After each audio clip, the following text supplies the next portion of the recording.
Select মেনুর inverse কমান্ডের মাধ্যমে আমরা কোনো নির্দিষ্ট অংশ ছাড়া বাকি অংশের উপর কমান্ড অ্যাপ্লাই করতে পারি। দেখুন আমাদের যে লেয়ারটি রয়েছে এর মধ্যে যদি আমরা ফিল্টার মেনুর এই মোজাইক টাইলের ইফেক্টটি প্রয়োগ করি তাহলে আমাদের পুরো লেয়ারের উপর এটি পড়েছে। এখন যদি আমরা এই ইলিপ্টিক্যাল মার্কিউ টুল দিয়ে একটু সিলেক্ট করে এতটুকু সিলেক্ট করলাম, করে যদি আমরা এই কমান্ডটি অ্যাপ্লাই করি দেখুন তাহলে কি দাঁড়াচ্ছে, ততটুকু অংশের উপরে এই কমান্ডটি পড়েছে। এখন যদি আমরা চাই যে এই যতটুকু আমরা সিলেক্ট করেছি এতটুকুন ছাড়া বাকি অংশের উপর আমরা ইফেক্টটি অথবা যে কোনো কমান্ড আমরা অ্যাপ্লাই করব, তখন আমাদের কি করতে হবে? তখন আমাদের ইনভার্স কমান্ড, সিলেক্ট মেনুর ইনভার্স কমান্ডটি আমরা ইউজ করব।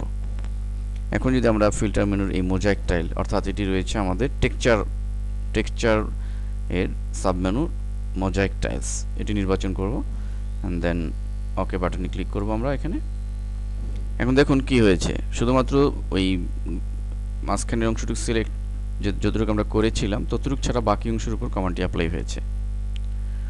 তো এই ইনভার্সের মাধ্যমে আমরা এই নির্দিষ্ট অংশ ছাড়া বাকি সমস্ত অংশের উপরে আমরা যে কোনো কমান্ড, যে কোনো ইফেক্ট আমরা অ্যাপ্লাই করতে পারি।